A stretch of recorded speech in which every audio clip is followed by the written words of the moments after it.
You're watching Mirror 7 News. Stay informed, stay ahead for more news.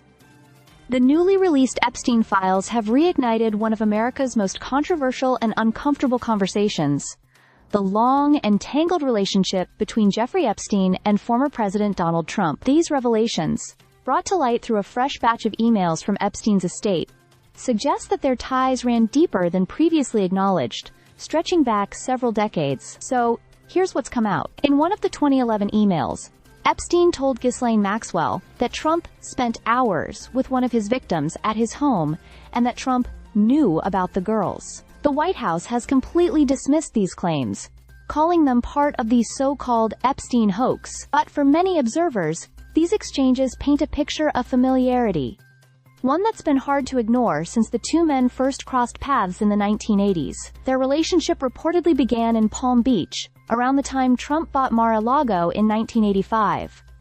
Both were fixtures of the area's wealthy social scene. In a 2002 interview, Trump even described Epstein as a terrific guy, adding that he liked beautiful women on the younger side. Over the years, photos and video footage have surfaced of them together, laughing at parties, attending events like Victoria's Secret shows, and even appearing side by side at Trump's wedding to Marla Maples. The timeline of their interactions is extensive.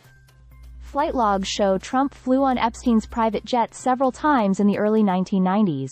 Epstein attended Trump's second wedding, and the two appeared together at several high-profile events throughout that decade.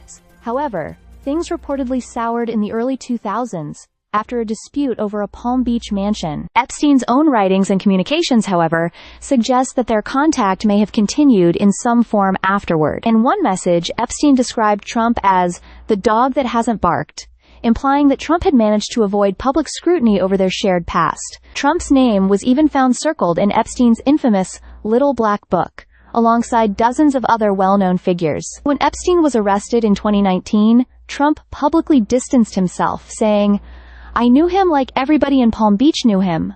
I was not a fan of his." Epstein's death later that year, officially ruled a suicide, only deepened the mystery and the web of conspiracy theories that followed. The latest release of Epstein's emails was made by House Democrats, just as new legislation is being pushed to make federal Epstein-related files public. The White House, in turn, blasted the move as politically motivated, accusing opponents of trying to deflect attention from the ongoing government shutdown. Whether these revelations will lead to any legal consequences remains uncertain. But what's clear is that the shadow of Jeffrey Epstein still looms large over American politics, and the questions about who knew what and when are far from over. Stay subscribed for more videos.